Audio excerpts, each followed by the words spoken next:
nuvem. Tá gravando, gente? A aula tá gravando, beleza? Os colegas aí que não assistiram hoje, que não vão assistir hoje, ainda continuo recebendo o pessoal. O Rodrigo tá chegando aqui. Mas enquanto eu recebo, eu já vou tentar receber e conversar, porque o nosso horário já chegou. Pessoal, a Lei de Organizações Criminosas é a Lei 12.850/2013. Eu acho que vocês já tiveram um primeiro contato com essa lei, pelo menos alguma vez na vida, ou na faculdade ou na época dos estudos, não é verdade? Então, o que acontece? Essa lei ela foi motivo de muita polêmica, porque a gente tem aí um esforço histórico dessa lei. Até 2013, não havia um conceito legal, uma tipificação legal, na verdade, melhor dizendo, de organizações criminosas. Então, essa é uma informação muito importante. Nós tínhamos uma antiga lei de organizações criminosas, a Lei 9.034, nós tínhamos uma convenção internacional, certo? Que tratava de organizações criminosas, mas o STF disse que enquanto nós não tivéssemos uma lei que regulamentasse, que tipificasse de uma forma respeitando-se o princípio da legalidade, a gente não teria o conceito e a aplicação, a tipificação da organização criminosa. Então, aqui a gente tem um histórico, certo? E qual seria o histórico, qual seria a necessidade da gente punir as organizações criminosas? Pessoal, organizações criminosas existem desde que o mundo é mundo, certo? As mais famosas aí, eu citei até na apostila de vocês, são a da máfia italiana, não é isso? A Yakuza japonesa, temos a organização criminosa chinesa. E eu achei bastante interessante no livro do Renato Brasileiro, em que ele fala que talvez a nossa primeira organização criminosa tenha sido o cangaço, né? Eu não sei quem já leu aí o livro do Renato Brasileiro. Então, nós temos aí o Lampião, né? Maria Bonita. Inclusive, eu tenho um quadro do Lampião e da Maria Bonita aqui em casa. Eu tenho um quadro de uma organização criminosa. Meu Deus, vou tirar esse quadro. Na verdade, o quadro é da Micaela. Beleza? Depois eu vou mandar a foto para vocês. Será que tem como virar aqui Espera aí. Eu vou mostrar aqui para vocês. Engraçado isso, né? Então, aqui tem um exemplo da primeira organização criminosa do Brasil, certo? O exemplo registrado pela doutrina, pelo Renato Brasileiro. E eu já vou tirar esse quadro, né? Porque, afinal de contas, eu sou promotor de justiça, não vou pagar um mico desse. Agora caiu a ficha que eu não posso ter esse quadro. Mas tá, vamos lá. Mas a casa da Micaela e do meu irmão, então eu acho que com excludente de culpabilidade ou de ilicitude, tá? Então, o que acontece? Continuando o nosso papo, certo?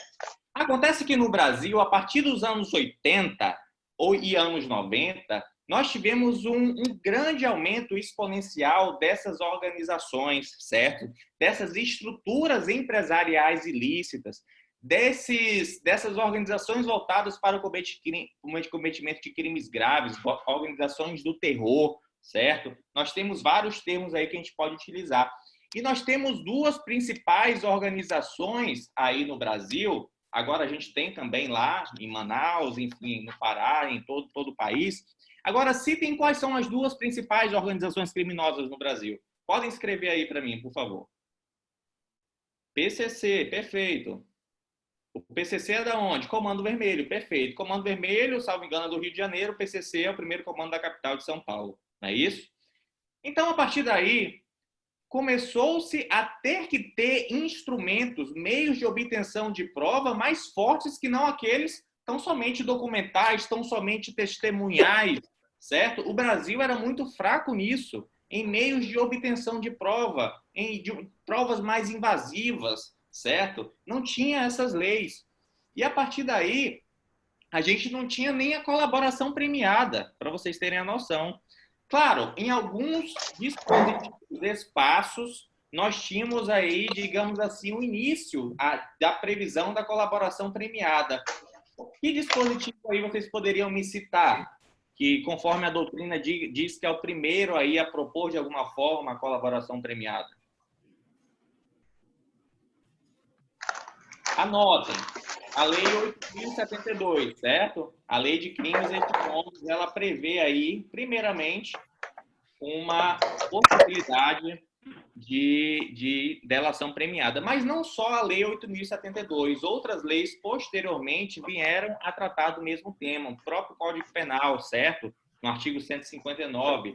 Agora, era muito frágil ainda a colaboração premiada. Para vocês terem noção, a colaboração premiada era tão frágil até agora no pacote anticrime. Porque foi o pacote anticrime, por isso que eu estou dando essa aula para vocês, que regulamentou de uma forma organizada, de uma forma homogeneizada, de uma forma completa, conforme o entendimento do Supremo Tribunal Federal, conforme vários entendimentos do Supremo Tribunal Federal, que agora estão devidamente Professor, anexados na Lei de Organizações Criminosas. Certo? professor, Oi? tem como desligar o áudio dos outros colegas? Eu estou tentando aqui, é porque eu tenho que ficar recebendo, falando.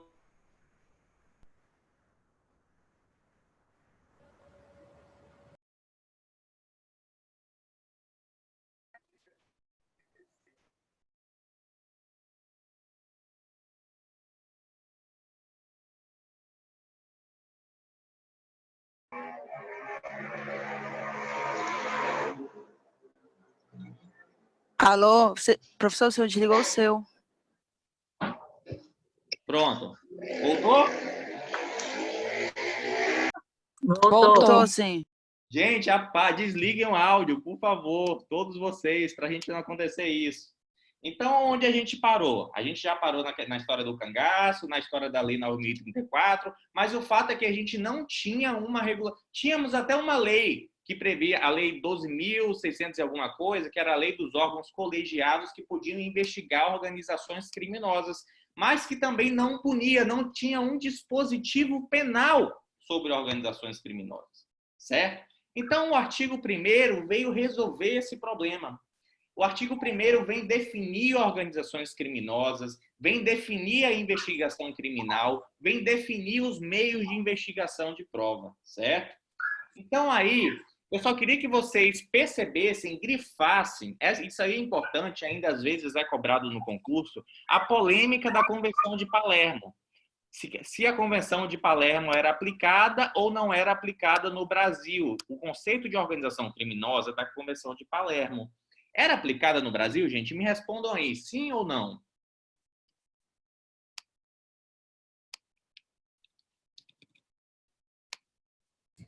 Eu acho que não.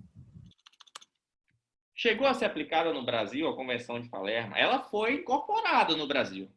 Agora ela era aplicada? Pessoal, exatamente. O Supremo Tribunal Federal entendeu que a Convenção de Palermo ela não tinha um princípio extremamente importante previsto na Constituição Federal, que é o princípio da reserva legal, certo?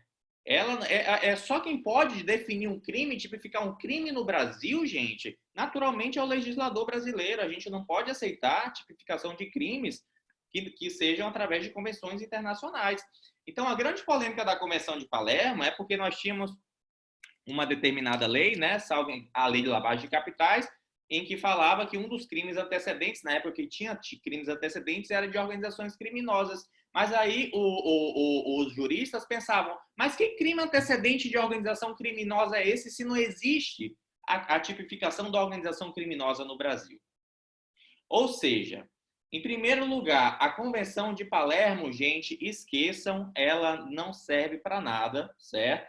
A nossa lei hoje ela já está completa. Hoje o que a gente realmente tem que estudar é a lei de organizações criminosas, o que a gente vai fazer a partir de agora, certo? Então, onde está o conceito de organização criminosa? Podem citar aí para mim, quem estiver acompanhando a apostila para fixar. O conceito de organização criminosa. Não confundam crime de organização criminosa com conceito de organização criminosa. Artigo 1º, parágrafo 1º. E o crime de organização criminosa vai estar onde, gente? O crime de organização criminosa vai estar no artigo 2º. Mas o artigo 2º não define organização criminosa. Ele só fala que promover e integrar a organização criminosa é crime punido de 3 a 8 anos. E aí? Nós temos o quê? Quem acerta essa? Alberto?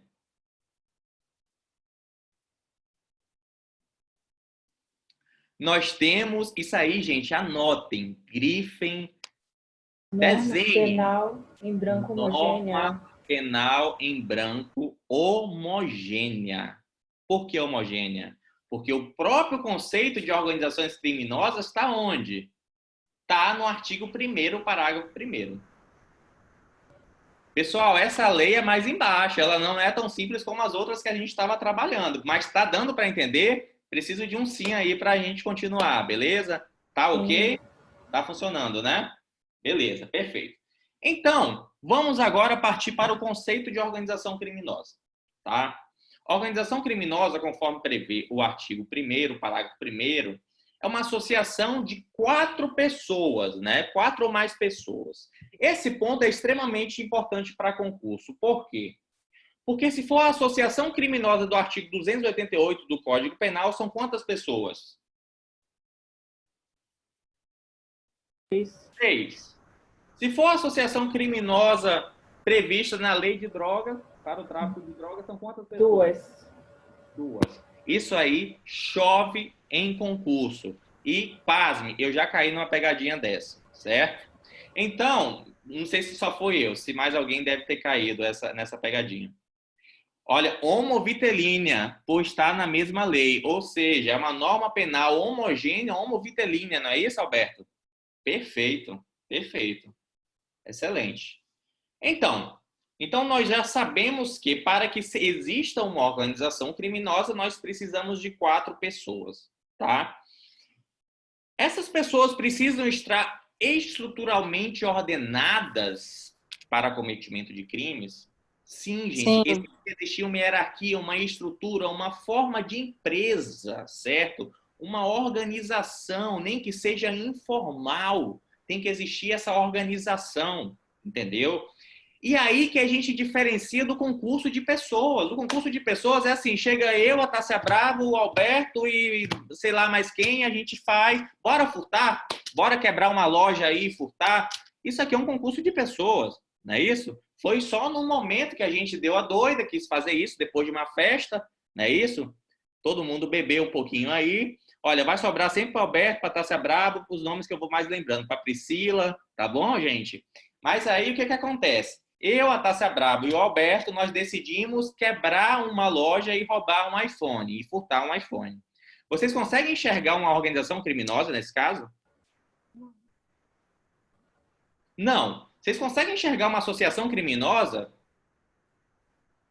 Também não, porque a gente deu a louca naquele dia, após uma festa aí do Renato, do Renato Safadão, não, como é o nome dele? Do Wesley Safadão, certo? A gente saiu da festa do Wesley Safadão, o nosso iPhone foi furtado na festa do Wesley Safadão e a gente quis, né, recuperar o nosso iPhone, quebrando o iPhone Bell e levando os celulares para casa, tá? Vamos lá.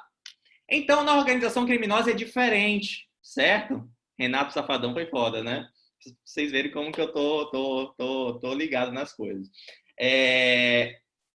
Tem que ter essa divisão de tarefas, beleza?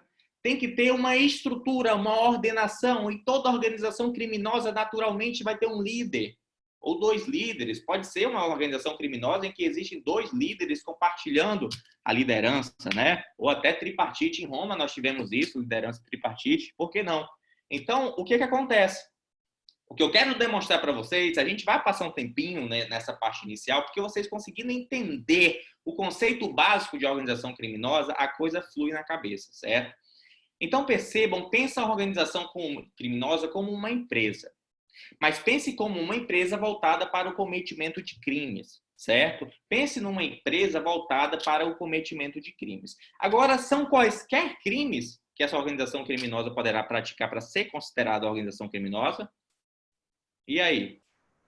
Não, gente. Só os crimes cujas penas máximas sejam superiores a quantos anos? 4 anos. A 4 anos.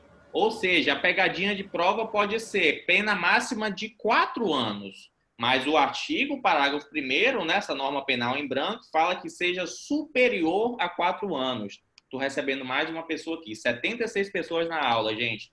Vamos tentar lidar com isso, com tanta gente, né? E aí, vamos lá.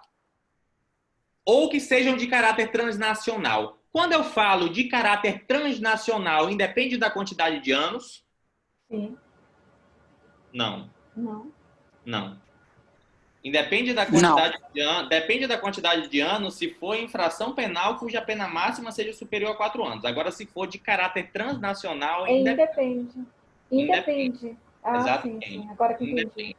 Entendeu? Ok. Independe. Beleza? Isso é extremamente importante, gente. Bastante importante mesmo, tá? Então, organização criminosa nós já resumimos, né? 4 pessoas estruturalmente ordenadas, né? Com o objetivo de ganhar vantagem ilícita. Essa vantagem ilícita tem que ser necessariamente patrimonial? Não necessariamente, não é isso? A vantagem ilícita não precisa ser necessariamente patrimonial, qualquer natureza. Perfeito. Certo? E aí, a partir daí, a gente já bate esse primeiro ponto. É necessário um planejamento, é necessário uma divisão de tarefas, certo? E outra, vou perguntar para vocês. A lei aqui, a lei fala em contravenção penal. Não, contravenção penal não, infração penal. Nós sabemos que infração penal, nós temos aí os crimes e as contravenções penais. Então, seria possível, em tese, uma contravenção penal em organização criminosa? Não. Exatamente. Depende da pena, né? É difícil você enxergar, porque não tem nenhuma pena de contravenção penal que chegue a 4 anos.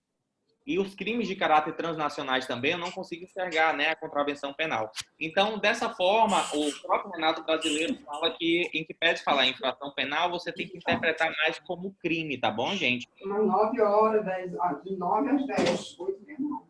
Deixa eu tentar desligar os áudios aqui. Desliguei. Vamos lá. Continuando, gente. Exatamente, responde por aqui, desliguem os áudios, para a gente não desconcentrar. Então, para fins de organização criminosa, nós vamos utilizar do conceito do artigo 1º, parágrafo 1º da Lei 12.850. Ou seja, aquele conceito de organizações criminosas da Lei dos Colegiados, que é a Lei 12.694/2012, foi revogado, certo? Foi revogado. Quer dizer que a lei dos colegiados, certo? Que trata de colegiados para julgar organizações criminosas, foi revogada completamente? Sim ou não?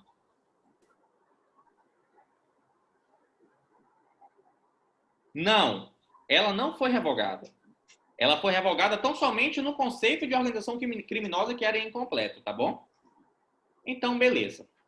Agora fala-se o seguinte, o parágrafo 2º do artigo 1º ainda, né? O parágrafo 2º do artigo 1º também fala que esta lei se aplica às infrações previstas em tratados ou convenções internacionais. Quando iniciada a execução no país, o resultado tenha ou devesse ter ocorrido no estrangeiro.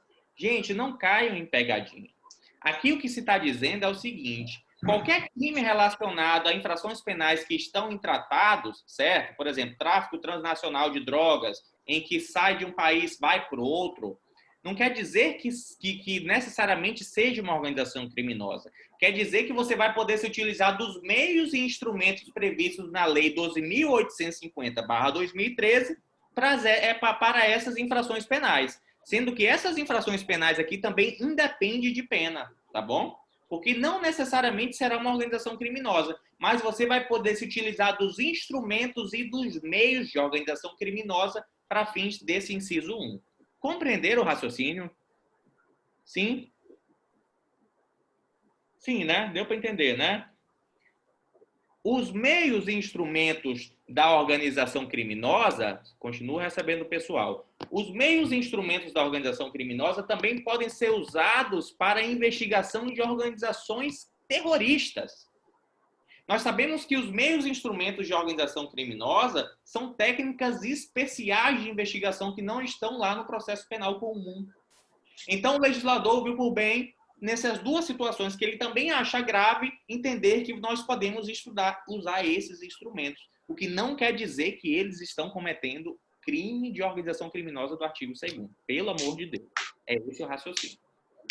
Beleza? Fechou? Fechou, né? Então, estamos avançando. Avançando para a página 7 de 92. Ou a gente sai hoje daqui meia-noite, vocês estourados e cansados, ou a gente termina a aula no meu aniversário no sábado, certo? Mas se a aula for terminar no meu aniversário no sábado, no mínimo que eu vou querer é que vocês mandem na portaria uma Nutella, né? De presente. Então, fica a dica aí para vocês. Exatamente, a minha Nutella acabou, Vitor. A minha Nutella acabou, tá bom? Vamos mandar... Não, carro de mensagem, se você mandar, Bárbara, vai dar problema. A gente vai virar inimigo. Porque nem cantar parabéns eu gosto que cantem para mim. Principalmente aniversário em bar. Gente, nunca me façam um aniversário em bar em restaurante, que eu morro, tá bom? Eu sou chato. Eu sou chato em relação a isso. Mas vamos lá, continuando. O artigo 2º trata o seguinte. Trata do tipo penal, da tipificação penal de organização criminosa. E aqui eu já faço uma pergunta importante para vocês. Só existe um tipo penal na Lei 12.850/2013? Não façam vídeo cantando parabéns também, que eu não gosto. Karina falou que não. Temos outros tipos penais, não é isso? A partir do 17, salvo engano, 17, 18, 19, que são basicamente aqueles voltados para a revelação de sigilo, o não respeito ao procedimento, não é isso? A colaboração premiada e etc. Então também não caiam nessa pegadinha. E o tipo penal da organização criminosa é muito simples. Ele fala o seguinte: promover, constituir, financiar e integrar pessoalmente por interposta pessoa a organização criminosa. Então, se você promove, né? Se você promove no sentido de propiciar, fomentar, desenvolver, se você constitui no sentido de conceber, inaugurar, se você financia no sentido de custear a organização criminosa, se você integra no sentido de compor, você comete o crime. E o crime, ele é de per si, ele é único, certo? É o crime de organização criminosa propriamente dito. Agora acontece o seguinte, que o conceito de organização criminosa vai estar lá no parágrafo 1º do artigo 1º, né? Nós já tratamos isso aí. Tranquilo. Então, se você promove... Agora eu vou nomear, né? Vamos nomear as pessoas. A Karina é uma líder de uma organização criminosa, certo? É voltada para a divulgação de material para concurseiro. Digamos que essa organização criminosa apenas seja maior de 4 anos, tá, Karina? Sobrou para você dessa vez. E aí você está promovendo, constituindo e ainda financiando essa organização criminosa. Você comete um crime só, Karina, ou você comete 3 crimes? Um crime só, gente. Aqui nós estamos tratando de um tipo penal misto alternativo, né? Princípio da alternatividade. Perfeito, Karina. Então você, graças a Deus, você vai pegar no máximo até 8 anos. Beleza? Tá tranquilo? Eu só não vou poder te defender porque eu sou promotor. Mas aí algum colega advogado pode tentar te ajudar nessa missão aí, tá bom? Então, bora guardar a Karina agora, gente, como uma líder de uma organização criminosa. Então, se a Karina é uma líder de organização criminosa, possivelmente ela não vai fazer o acordo de colaboração premiada. Quem faz acordo de não colaboração premiada, normalmente são os mais fraquinhos e querem entregar os líderes grandes. Então, vou até anotar aqui para não esquecer. A Karina é a líder grande dessa organização criminosa fictícia nossa, né? Ela cuida de... Aquele crime de falsificação de cosméticos, né? Que a gente estudou, que é um crime hediondo, inclusive. Pronto, a Karina, ela gosta de pegar o sandal e transformar em SkinCeuticals e vestir em La Roche-Posay e vender para as farmácias, tá bom? A Karina é a líder da organização criminosa, isso aí é importante. E o que é que acontece? Vamos nomear agora aqui o Rafael Saavedra como um dos fraquinhos da organização criminosa, tá bom, Rafael? Então, você está nomeado aí como um dos fraquinhos da organização criminosa. Por quê? Porque lá na frente a sua citação vai ser importante para a gente entender o acordo de não colaboração premiada. Então, agora nós já temos a Karina como a mandante-chefe e nós já temos o Rafael como um fraquinho aí dessa organização criminosa, tá bom? Agora acontece o seguinte. Todos que integram aquela organização criminosa, independentemente de ser a Karina, independentemente de ser o Rafael, tem que nomear mais um aqui. A Tássia Brabo, mais uma participante da organização criminosa e o Vitor Domingues, beleza? Mais um participante. Nós temos 4 pessoas aí participantes da organização criminosa, tá bom? De falsificar sandal para virar vestir. O que acontece?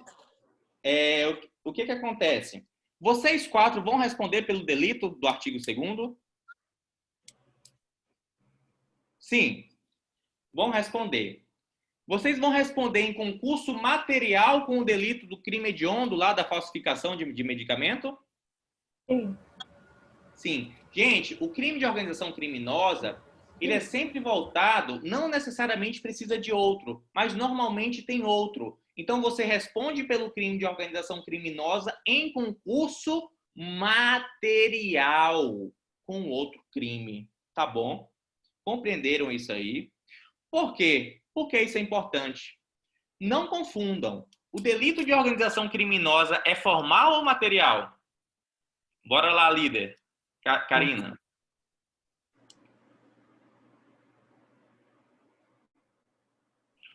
Formal. Perfeito. Organização criminosa é um delito formal. Basta promover, constituir, financiar. Não precisa nem cometer o outro crime. Por isso que é formal. Perfeito, Esther. Tá bom? Mas o outro crime, possivelmente, pode ser formal ou material. Não importa. Mas o concurso será material. Compreenderam a ideia aí? Conseguiram entender a lógica? Conseguiram, né, gente? Tá tranquilo, né? Tá fluindo. Então, vamos continuar. Já falei que é uma norma penal em branco. Esse dispositivo é uma novatio legis incriminadora? Isso é importante também, pode cair em concurso.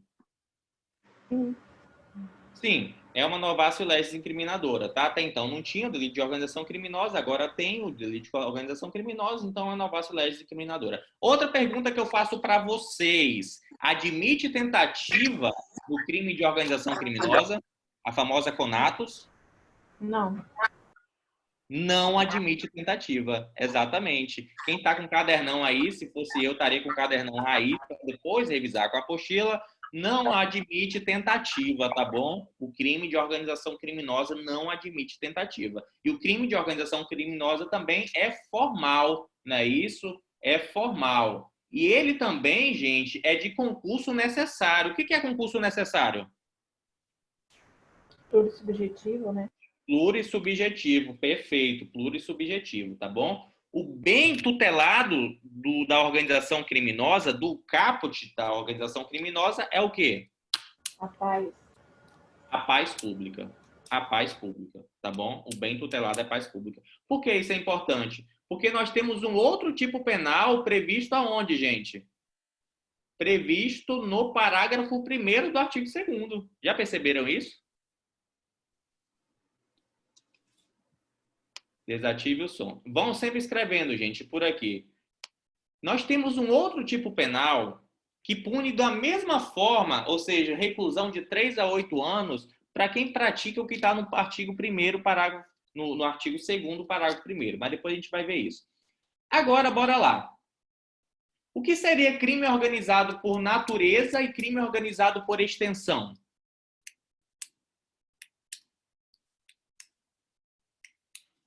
A organização criminosa é crime organizado por natureza? Sim. É crime organizado por natureza, certo? E o concurso material com furto, por exemplo, um roubo, ou sei lá, qualquer crime, será crime organizado por extensão. Beleza? Olha, tem uma pergunta interessante aqui. Se cabe a NPP no crime de organização. Vamos saber agora a resposta.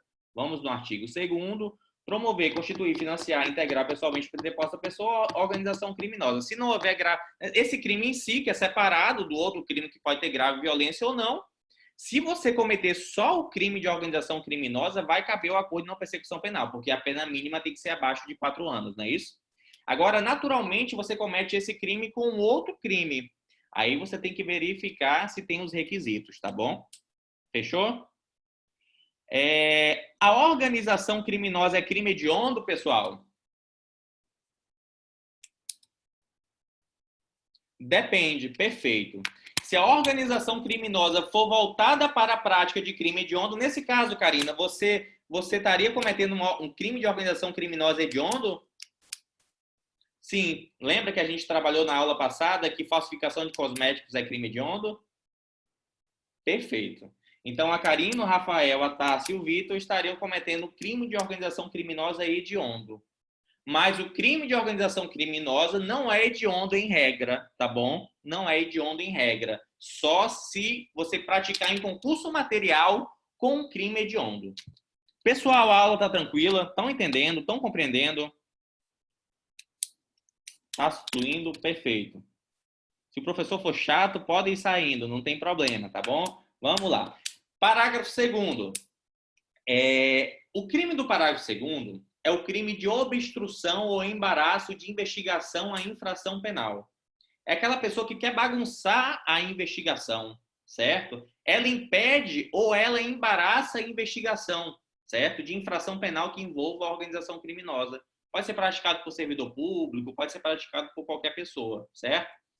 Agora, a única pergunta que eu faço em relação a esse delito para a gente matar esse delito é o seguinte: basta você...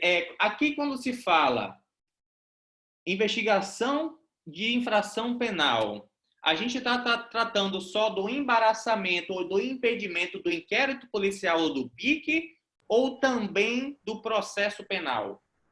Também Por é exemplo, processo se a penal. Karina, juntamente com a Tássia Brabo, o Rafael e o Vitor, né? Agora a gente tem que encaixar outro, né? Bora encaixar outro agora. Quem será o próximo aí? Quem será o próximo? Vai ser a Priscila, tá bom, Priscila? A Priscila, gente, não integra a organização criminosa do artigo 2º. Mas a Priscila está ajudando eles para que eles não sejam descobertos, porque a Priscila consome os produtos, tá bom? Então, o que acontece nesse caso? Nesse caso, ela está tentando embaraçar já o processo penal. Já tem denúncia. E ela está tentando embaraçar o processo penal. Mas o parágrafo 1º fala em investigação criminal. E aí, gente? Como matar essa charada?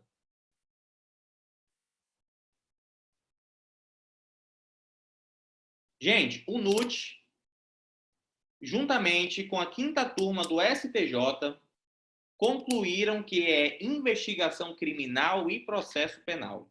Então, se eu fosse vocês, para vocês ficarem craques aí, anotaria aí no parágrafo 1º, investigação criminal, eu puxaria uma setinha e colocaria também processo penal. Processo penal, vocês sabem que é aquele onde tem a denúncia recebida, não é isso? Exatamente. O STJ decidiu que engloba as duas situações. Perfeito, gente. Perfeito mesmo. Exatamente esse o raciocínio. Então, vamos lá. Continuando. Já superamos, então, aí. Já estamos na página 11. Estamos caminhando. Beleza? Estamos caminhando. Deixa eu só fechar aqui rapidinho, só ver um negócio aqui. Estamos caminhando. E aí, vamos continuar nosso assunto. Agora, a gente vai trabalhar com algumas causas de aumento de pena, com algumas agravantes, tá bom, gente? E com algumas situações e com algumas circunstanciadoras, certo? Esse é o momento, certo? Só um minutinho, gente. Só quero fazer um registro aqui. Pronto, já fiz. Olha, a pena vai aumentar pela metade, ou seja, aquela pena de 3 a 8 anos, né? O juiz vai fazer a dosimetria e a pena vai aumentar pela metade. Quando eu falo a pena aumentar pela metade, nós estamos tratando de quê? Escrevem aí para mim.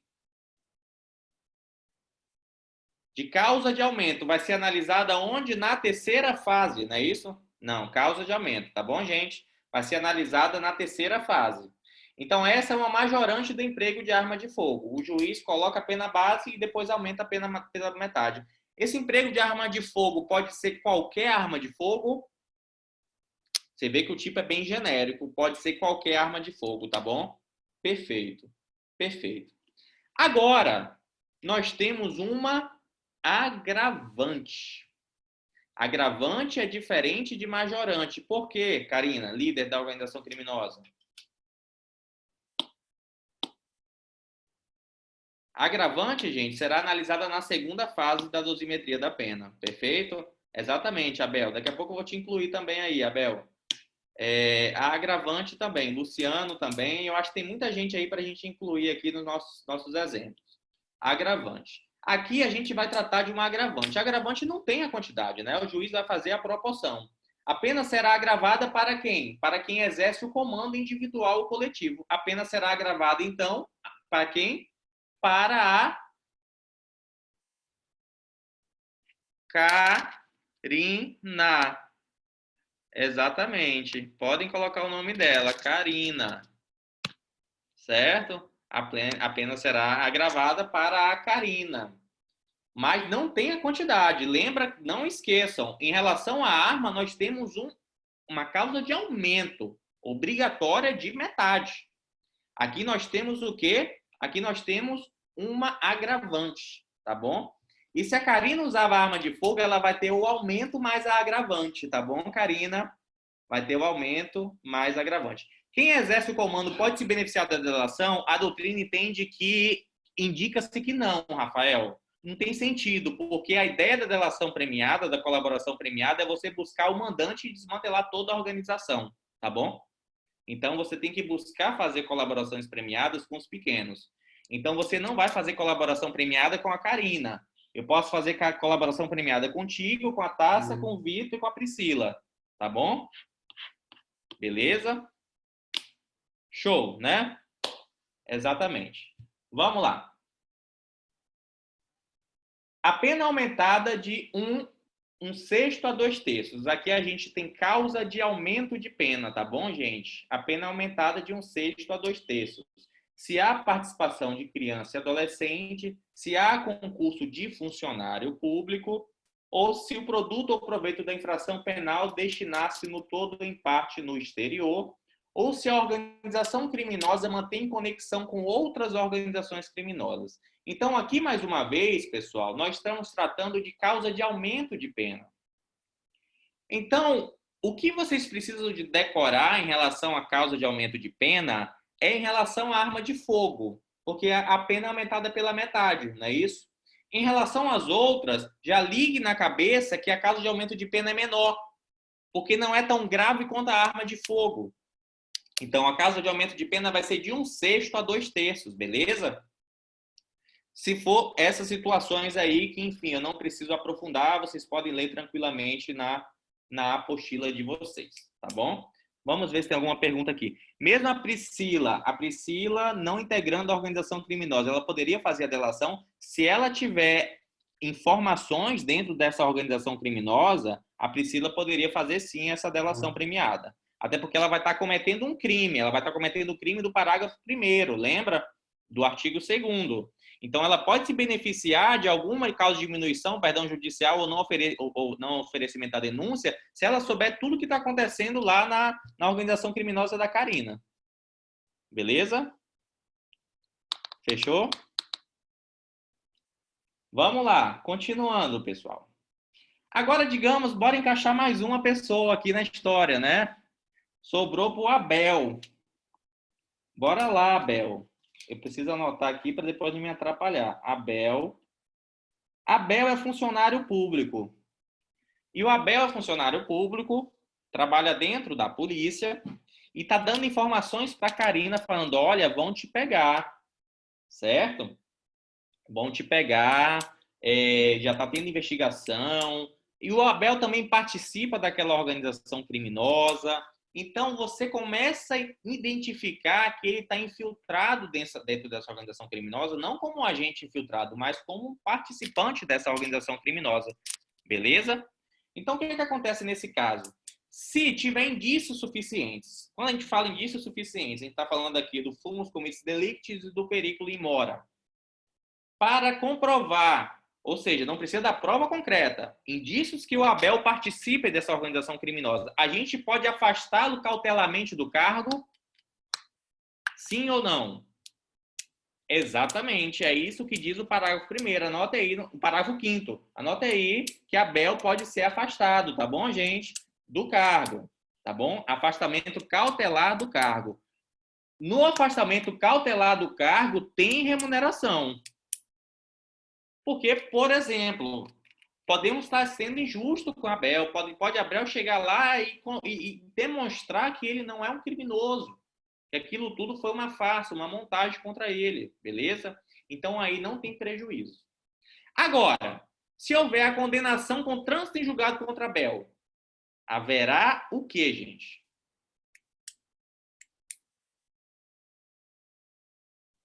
Haverá perda do cargo.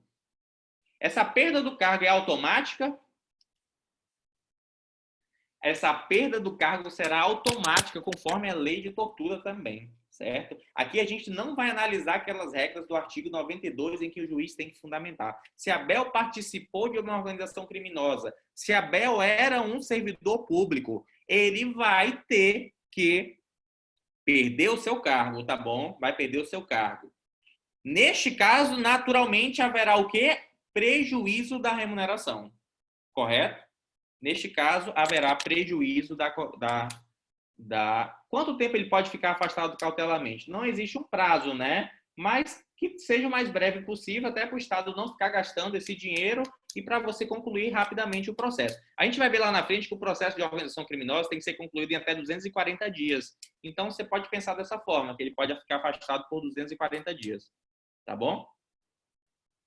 A interdição para exercício da função também é automática. Exatamente. Olha, a condenação com trânsito em julgado acarretará ao funcionário público a perda da função, emprego ou mandato eletivo ou interdição para exercício da função ou cargo pelo prazo de 8 anos, subsequentes ao cumprimento da pena. Ou seja, além dele perder o cargo, ele fica interditado para exercer uma outra função ou cargo por 8 anos do cumprimento da pena.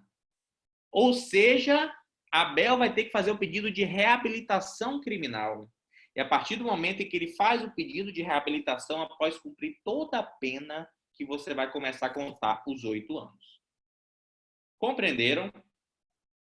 Tranquilo? Vamos lá. Continuando. Esse artigo também é bastante interessante. A gente vai para esse artigo e depois já vai para o nosso intervalinho.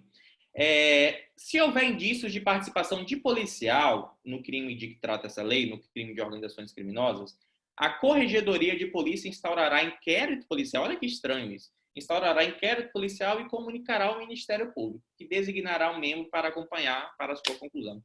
Qual é o problema desse artigo? Quem me responder ganha aí um chiclete. Vamos lá. Um pop.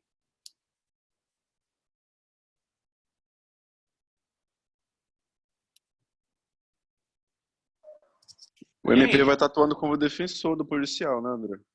Mais ou menos O isso. MP, No meio de na verdade, um processo da corregedoria. Sendo muito sincero, o que eles quiseram fazer aqui? Eles quiseram afastar o Ministério Público e falar o seguinte, olha, organização criminosa com policial, quem resolve sou eu, corregedoria.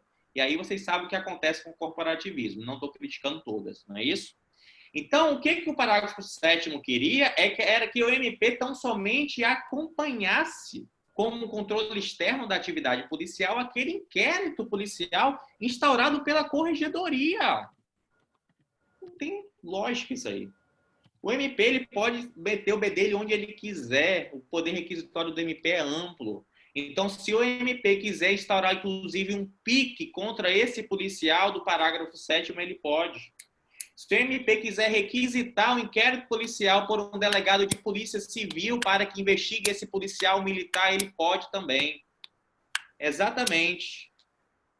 O André foi despachado com esse parágrafo. Com esse parágrafo, é isso? Não entendi, Luciano. MP pode investigar também, exatamente. Então, esse parágrafo, gente, ele é um absurdo, né? O André foi despachado, retiraram... Ah, tá, porque retiraram o MP. Entendi. Não, aí eu já fiquei chateado, mas não só sou eu, o Nestor Távora pensa assim, o Renato Brasileiro pensa assim, o Lute pensa assim. Você não pode tirar a atividade investigativa do maior órgão e mais importante órgão da República, que é o Ministério Público, principalmente com o pacote anticrime. Calma, calma. Quem quiser estudar para o Ministério Público, fique à vontade. Então, repetindo, o maior órgão da República, o mais importante, o mais poderoso da República, ele não pode ser impedido de investigar em nenhuma hipótese, tá, gente? Está no artigo 127, é uma função institucional. Então, jamais você poderia limitar o MP de investigar um policial que comete um crime de organização criminosa. Então, além do MP poder controlar aquele inquérito, caso aquela corregedoria queira fazer, o MP pode simplesmente rasgar esse inquérito, fazer o seu ou mandar instaurar um inquérito pela autoridade policial. Beleza? É o quarto poder. Não chega a ser quarto poder, mas é uma instituição tão importante quanto as outras. Bem mais importante, na verdade. Brincadeira, pessoal, brincadeira, né? Dizem que a gente fala isso porque a gente queria ser juiz. Mas não, o MP realmente é uma instituição bastante importante. Vamos lá. Executivo, judiciário. Eu ganho mais, tá? Tá, G4. Eu ganho mais. Brincadeira. Vamos lá. Continuando. Conseguiram entender o parágrafo 7º, pessoal? Tranquilo, né? Não está rolando a ADI nesse parágrafo. Não tenho certeza se está rolando. Na verdade, nós temos uma decisão do STF que chancelou o poder investigativo do MP. Então, você pode fazer essa análise, né? Pela teoria dos poderes implícitos e falar que o MP, sim, pode investigar. Tá bom? Pessoal, é o PIC, professor? Sim, ele investiga através do PIC. Ele investiga através do PIC ou ele requisita a instauração de inquérito policial para que você, delegado de polícia, investigue. Perfeito? Pessoal, nosso descansinho, né? Para nossa aula não ficar chata. 5 minutos, tá bom? Aí vocês podem ligar o áudio para falar agora. Tá ótimo. Excelente. 5 ou 7? Ok. 7. 5, 7, tá, 7. 18, 20, 23, 20 e 30 em ponto a gente retorna, tá bom? Tá ok.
Essa é a Pandora, pessoal. Olha aí, olha, ela quer ver vocês.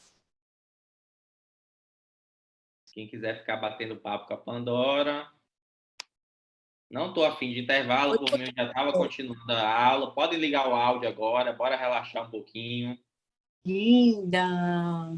Essa é a Pandora. Tinha uma foto minha com a Pandora, gente, aí depois eu não sei tirar. Tiraram?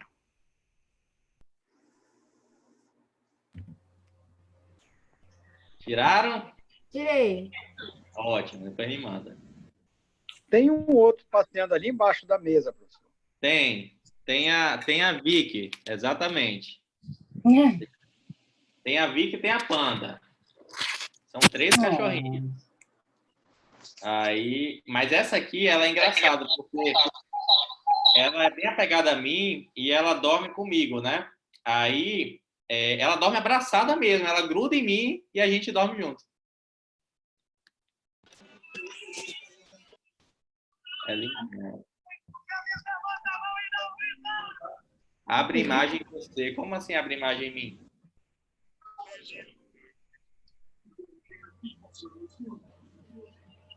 A imagem não está aberta em mim?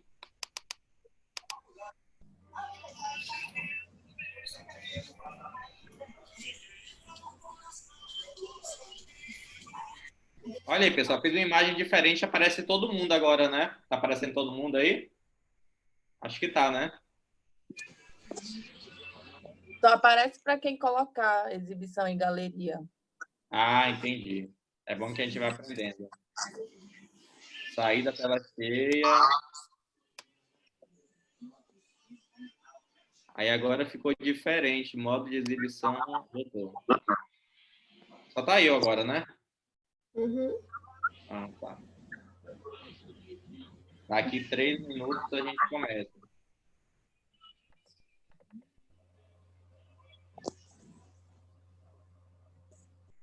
Tem a opção de fixar o vídeo. Fixa aqui vídeo. Meu, é? Aí já está fixado. Tem desafio do vídeo, então já está fixado.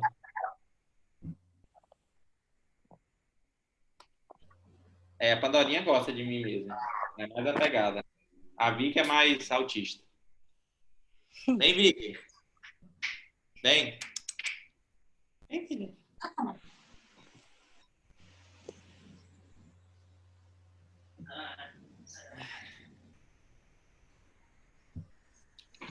Essa é a Vicky. Oh, A Vicky é a mãe da Pandora. olha. Ela tem 7 aninhos. A Pandora tem 4 meses. Oi, fofa. E a Vicky tem outra filha que é a Panda, mas a Panda tá na casa da Micaela. Tá na casa do pai da Micaela, né? Que a Micaela tá lá com o pai dela. E aí é isso. Vamos Oh, voltar. Vamos voltar para nossa aula. Não, eu dei mais 2 minutos, né? Eu dei mais ai, eu 2 minutos quero. para explicar. Eu só quero saber se no meu aniversário eu vou ganhar Nutella.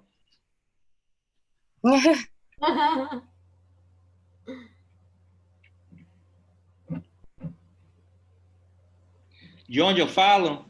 Eu tô falando da casa da Micaela, da minha cunhada. Tô passando a quarentena aqui, nas minhas férias.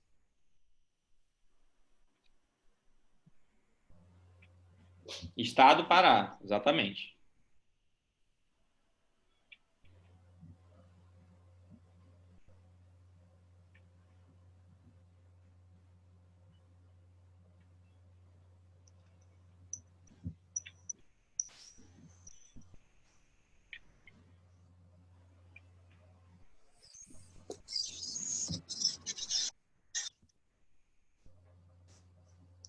Eu trabalho em Tabatinga.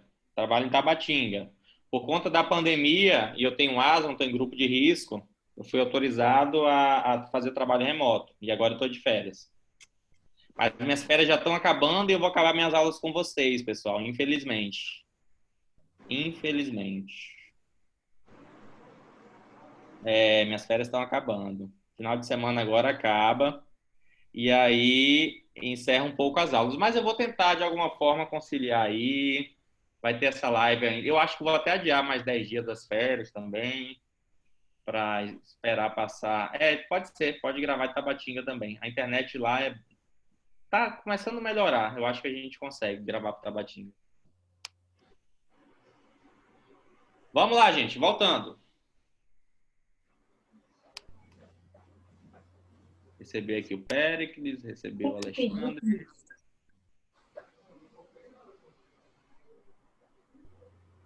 Recebi. Apareci aqui. Continuando. Vamos lá, blá, blá, blá, blá, blá, blá. Tá. Mais um artigo polêmico, que é o parágrafo 8º, né, da lei que a gente está estudando, salvo engano, do artigo 2º ainda, né? E aos sábados a gente pode continuar, sábado e domingo. Eu gosto de fazer live, gente. Eu gostei dessa nova forma, nessa nova versão de ensinar. Sábados e domingos eu estarei disponível para fazer lives para você, independentemente de onde eu estiver. Pede para o pessoal desligar o áudio. Gente, bora desligar o áudio. Desliga o áudio aqui, desativar o som. Pronto, desliguei o áudio de todo mundo. Já fica agendado, beleza. Mas nesse sábado agora está garantida ainda a nossa aula de organizações criminosas, a continuação, tá bom? E ainda vou ter a live com o professor Nestor Távora na terça-feira. Eu acho que depois eu encerro minhas atividades de live, afinal o trabalho nos chama, né? Vamos lá. As lideranças de organizações criminosas armadas ou que tenham armas à disposição deverão iniciar o cumprimento de pena em regime estabelecimento penal de segurança máxima. Que história é essa, pessoal? Que história é essa? Hein? Deixa eu só ver se eu acho um papel aqui que eu anotei um negócio. Não achei. Mas não tem problema. Que história é essa? O que acontece? Se a organização criminal é armada, né? Ela é mais perigosa. Tem armas à disposição. Ela vai ter que cumprir em presídios de segurança máxima. E aí o G4 veio e falou presídios federais, não necessariamente. Aí que tá a pegadinha, tá bom? Segurança máxima pode ser presídio federal ou estadual. Agora, nós temos hoje no Brasil presídios de segurança máxima federal, né? Isso, eu até tinha anotado 5 presídios. Catanduva, Brasília, Rio Grande do Norte, e esqueci mais 2. Quem quiser me lembrar, Porto Velho, né? Catanduvas, Brasília, Rio Grande do Norte, Porto Velho, faltou um. Ceará, não é isso, gente? Eu acho que Ceará, né? São 5 presídios federais. Então, essas lideranças, então quer dizer que a organização criminosa da Karina é uma organização criminosa armada, né? A gente tinha decidido dessa forma, né, Karina? Não se sinta ofendida. Quer dizer que a Karina vai ter que escolher um dos presídios federais, certo? Para ela iniciar o seu cumprimento de pena. Beleza? A Karina tá muito bandida hoje, tá bom? Verdade. Isso é constitucional ou inconstitucional, gente? Bora polemizar um pouco.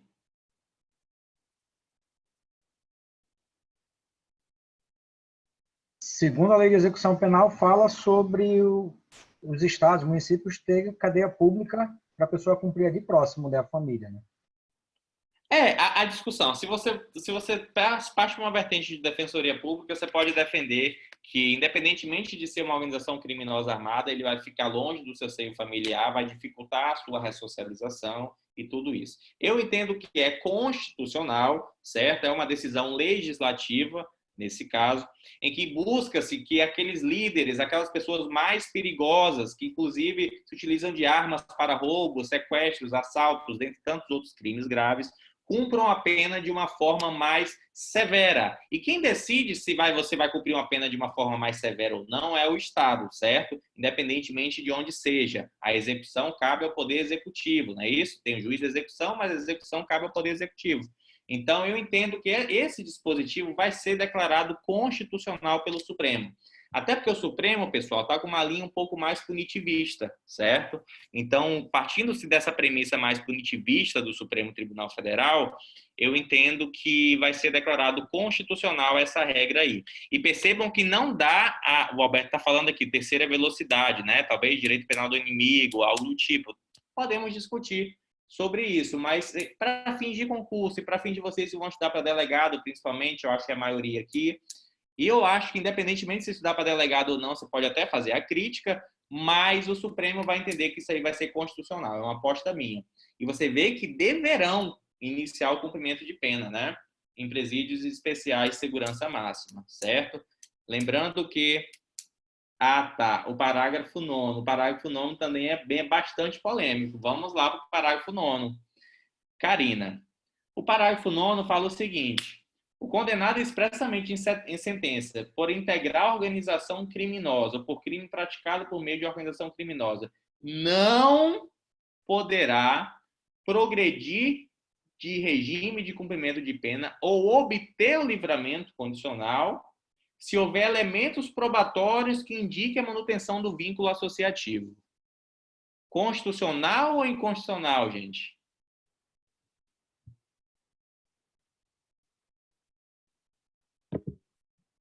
Muito inconstitucional. Gente, isso é claramente constitucional. E eu vou justificar o porquê. Você não está fazendo uma proibição absoluta de progressão de regime. Você está fazendo uma proibição de progressão de regime para aquela pessoa que é reticente, a Karina que é reticente e fala, eu vou continuar sendo da minha organização criminosa, a organização criminosa dos cosméticos falsos. Então, a Karina, ela decide continuar mesmo dentro do presídio. Ela não quer se ressocializar. Então, o Estado está punindo ela dessa forma. Agora, a partir do momento que a Karina declara que ela saiu da organização criminosa, a partir do momento que a Karina demonstra, através de fatos objetivos, que ela não tem mais envolvimento nenhum na organização criminosa, a Karina está ressocializada. Então, ela vai poder progredir de regime. Então, percebam que aqui, diferentemente lá da discussão da lei de crimes hediondos, lá no início, que não poderia progredir de regime, tinha que iniciar no fechado, aquela história toda, feria realmente o princípio da individualização da pena. Porque ali era uma proibição absoluta. Mas aqui é se houver elementos probatórios que indiquem a manutenção. Ou seja, se ela deixar, o que acontece? Ela vai ter direito. Então, eu entendo que, nesse caso, é constitucional. Convenci alguém aí nesse sentido ou continua achando que é inconstitucional?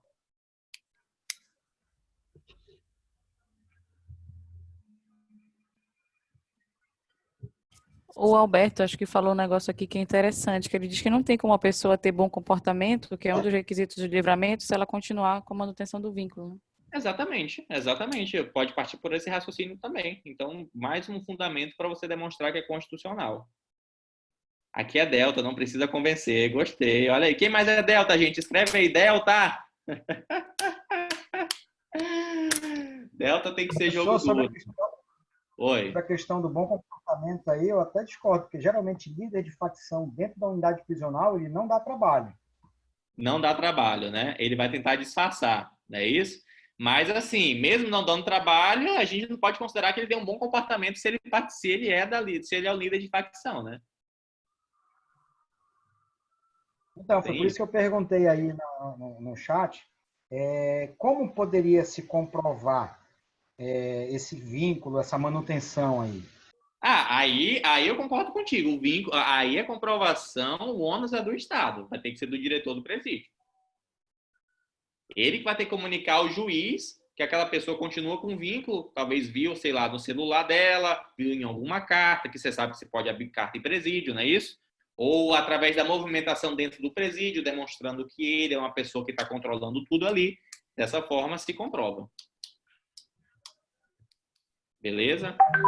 O problema é o TAF depois da quarentena. Alberto, eu estou malhando normalmente dentro de casa. É só contratar um personal virtual e fazer a sua malhação. Compra seus aparelhos, dá tudo certo. Não é desculpa. Vamos lá. Continuando. Eu falo, professor, porque eu já passei pelo sistema penal e para você modificar o comportamento do preso, você precisa ter um PDP instaurado e apurado. E, após isso, homologado pelo juiz de execução. Sim. Então, os requisitos para você modificar com o cometimento da falta grave, esse tipo de coisa, é mais delicado. Sim.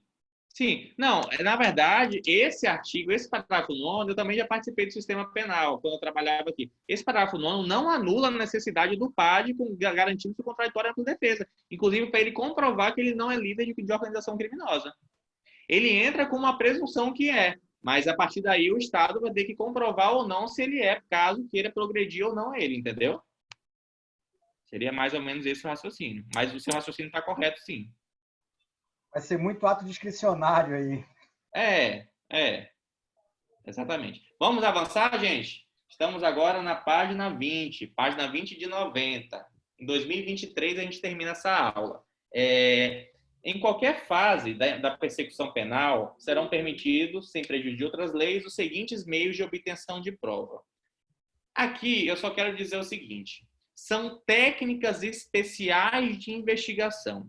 Meios de obtenção de prova não tem nada a ver com fonte de provas ou meio de prova. Fonte de prova é a pessoa, não é isso? O meio de prova é aquele documento que já está anexado dentro do processo. O meio de obtenção de prova são as técnicas especiais de investigação para que você possa levar a um meio de prova. Então, não confunda fonte de prova, meio de prova e meio de obtenção de prova. Beleza, gente? Tranquilo em relação a isso? Tranquilo, né? Então, vamos avançar. Pessoal, aqui eu vou ser rápido. Por quê? Porque eu vou trabalhar ponto a ponto. Então, não tem necessidade de eu parar em colaboração premiada e falar da colaboração premiada. Eu vou tratar tudo, depois a gente fala aí de cada artigo para manter a sequência. Progressão de regime após cumpridos 40%, 50%, 60%, 70% para crimes hediondos equiparados. Exatamente, né? Depende se for primário, se for reincidente, se houver morte, se não houver morte, não é isso? Exatamente, Luciano Souza. Tem essa regra aí. Lembrando que se tiver morte em crime hediondo ou equiparado, sendo reincidente ou primário, não caberá o livramento condicional. Perfeito. Vocês estão ficando craques, viu, gente? Essa prova aí vai ser de vocês, eu tenho certeza disso. Deixa eu voltar aqui. Amém. Amém. Acredite, Luciano, acredite de verdade. Você está estudando muito, cara. Você não perde uma aula minha, pô. Vamos lá. Colaboração premiada. Não estou dizendo que não perder uma aula minha que você vai passar, mas eu estou dizendo que você é uma pessoa esforçada e estudiosa. Colaboração premiada, captação ambiental de sinais elétricos e acústicos, certo? Ação controlada, acesso a registro de ligações, blá, blá, blá, interceptação de comunicações telefônicas, afastamento de sigilo bancário, financeiro, isso aí está mais batido, blá, blá, blá, etc. Vamos continuar. Infiltração e cooperação entre instituições. Gente, o que eu vou trabalhar com vocês aqui, vocês já devem ter percebido. Vai ser a colaboração premiada, que é extremamente importante, a ação controlada e a infiltração de agentes. Por quê? Porque os outros institutos você encontra facilmente em qualquer livro de processo penal, não é isso? E esses institutos da colaboração premiada, da infiltração de agente e da ação controlada está dentro da lei de organizações criminosas. Então, são esses os... Bora desligar, pessoal, o áudio. São esses os institutos que a gente vai trabalhar.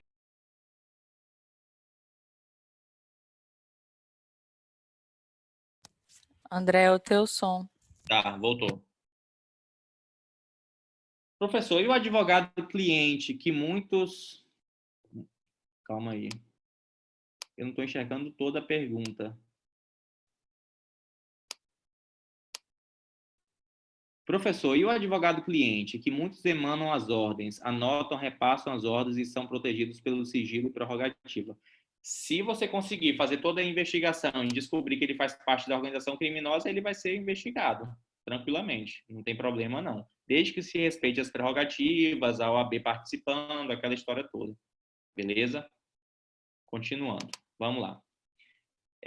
Então, agora a gente vai começar com um assunto interessantíssimo. Chego a me arrepiar nesse assunto. Colaboração premiada, beleza? A colaboração premiada, agora está resolvido o problema, a lei, o pacote anticrime veio para solucionar bastante questão em relação a ela. Não que ela continue não sendo polêmica, porque tem artigos aí meio complicados. E a lei está um pouco mal feita e fica um pouco difícil de entender. Quem já leu tudo sobre a colaboração premiada nova? Colaboração premiada nova. Todos já leram, né? Tranquilo. Vamos lá. O artigo 3º-A, gente, ele traz a natureza jurídica da colaboração premiada. Qual é a natureza jurídica da colaboração premiada?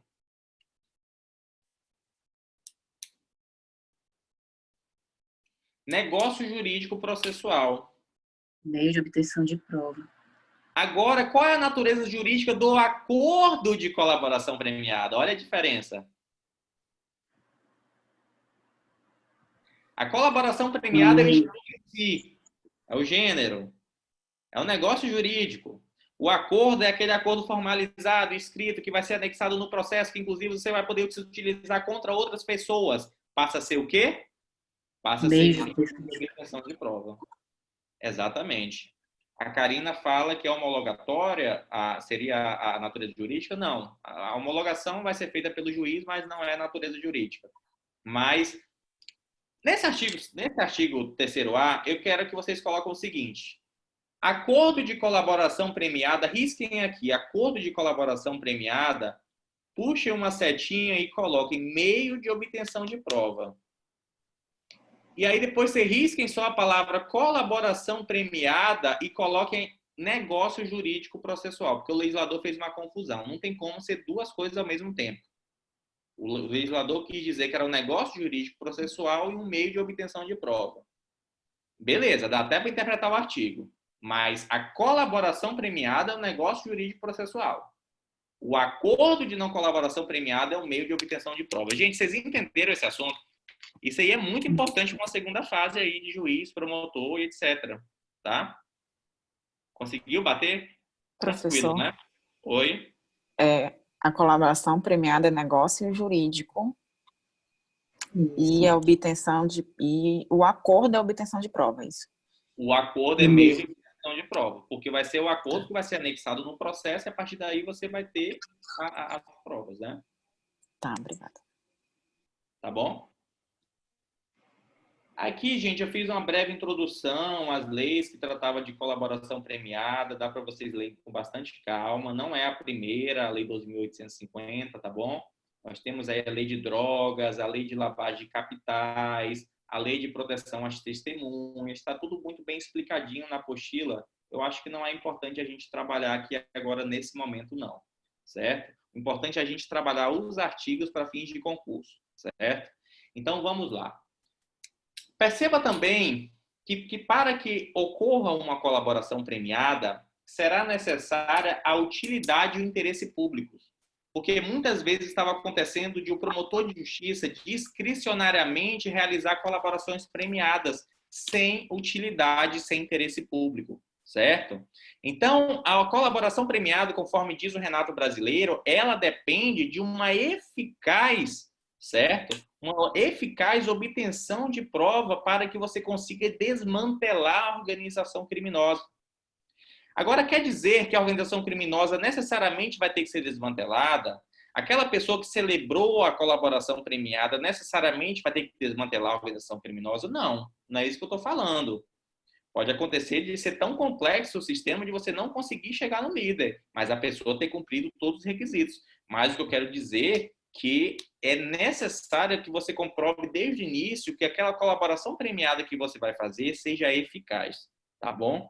E antes que eu esqueça, delegado de polícia pode fazer colaboração premiada, gente? Polêmica antiga, aí o próprio Renato Brasileiro não concorda, mas aí ele vem com a corrente do STF, que já bateu o martelo. Delta e MP, tamo unido, tamo junto nessa, acabou a briga, beleza? Delta e MP podem fazer colaborações premiadas.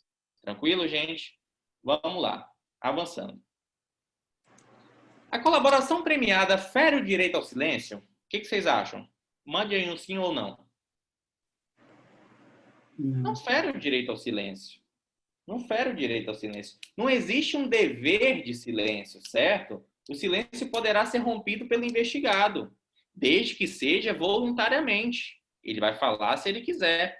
Inclusive, aquela proposta feita por ele, se por em algum momento não for homologada, ou se em algum momento ele desistir da proposta, aquele material não vai poder ser usado somente contra ele. Ele vai continuar com o direito ao silêncio garantido. Beleza? Então, é uma renúncia ao direito ao silêncio. Perfeito, G4. Perfeito, exatamente. É uma renúncia ao direito ao silêncio. Agora, bora para... Oi? Mas, por exemplo, se ele descumprir o acordo, aí o que ele falar pode ser usado contra ele, né? Exatamente, porque aí a gente vai estar falando em rescisão do acordo, não é isso? Pelo descumprimento. Ele tem o direito de não querer mais fazer o acordo até a homologação, né? Mas depois da homologação já tem um ato jurídico perfeito, ele vai ter que cumprir. Se ele descumprir o acordo, aí a coisa complica. Perfeito o raciocínio, tá bom? Perfeito. Vamos lá. Artigo 3b. Vamos começar nas participações, pessoal. Eu gosto das participações. Só liga o áudio quem eu pedir, tá bom? A Karina pode ligar o áudio para ler para a gente o artigo 3b, por favor? O recebimento da proposta para a formalização de acordo de colaboração demarca o início das negociações e constitui também marco de confidencialidade, configurando violação de sigilo e quebra de confiança e da boa-fé a divulgação de tais tratativas iniciais ou de documento que as formalize, até o levantamento do sigilo por decisão judicial. Quando a gente lê rápido assim, não entende nada, né, Karina? Mas vamos lá, é simples. Funciona mais ou menos assim. Nós temos os nomes aqui. A Priscila vai ser a colaboradora, certo? A Priscila vai chegar até... Eu tenho que nomear agora o membro do Ministério Público. Não quero que seja eu. Deixa eu escolher aqui. Vai ser a Bruna. Bruna, tá aí, Bruna? Bora esperar o feedback da Bruna. Bruna MP. Ah, vai ser a Bruna mesmo, beleza? Independentemente da Bruna tá aí ou não. A Bruna sempre está assistindo a nossa aula, tá? A Bruna é MP. A Priscila é a colaboradora. A Priscila chega no seu advogado, já que a Bruna não se manifestou, para não ficar justo, o PCU acabou de se manifestar, eu acho que eu não nomeei ele nada, o PCU vai ser o MP, tá bom? PCU. A Priscila vai levar a proposta para o PCU. Então, aqui você já leu o recebimento da proposta para formalização de acordo. Vai ser o recebimento da proposta feita pelo colaborador para o MP. Essa é a regra. Agora, pode acontecer também de o MP, de alguma forma, querer fazer a proposta para o colaborador, caso ele desconfie. Não tem problema. Mas a regra vai ser a Priscila procurar o PCU, que é o promotor de justiça, para fazer a proposta de formalização de acordo.